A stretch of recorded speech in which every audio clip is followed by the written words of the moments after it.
In today's video, I'm going to teach you how to create a user flow diagram in Confluence with Draw. We'll walk through the process from the moment you're on your Confluence workspace, all the way to opening up a fresh diagram canvas where you can start mapping out your user flow. I'll explain what's happening at each step so you understand not just what to click, but why you're doing it. First, make sure you're on the space or page in Confluence where you want your user flow diagram to live.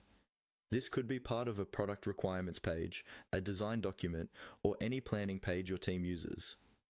Once you're there, look to the left-hand side of your screen for the Create option. This is the starting point for adding new content in Confluence. Go ahead and click on Create. This will open a brand new page in edit mode where you can add text, images, and, in our case, a diagram.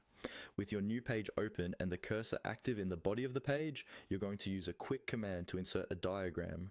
On your keyboard, type a / followed by the word diagram with no spaces. So you'll type /diagram. Confluence uses these / commands as shortcuts to insert different types of content, and typing this will bring up a small menu of options related to diagrams. After you type diagram, you should see an option that allows you to insert a diagram using Draw. This integration gives you a diagram editor directly inside Confluence, which is perfect for building user flow diagrams without leaving your workspace. Now, in the options that appear, click on Create Diagram. This opens the Draw interface in a new window or overlay right inside Confluence. At this point, you'll be on a blank canvas, ready to start designing your user flow.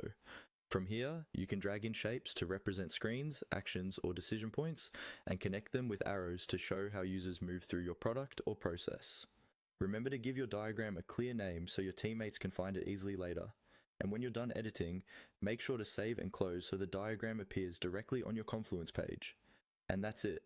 You've created a new page, inserted a draw diagram, and opened up your canvas where you can map out your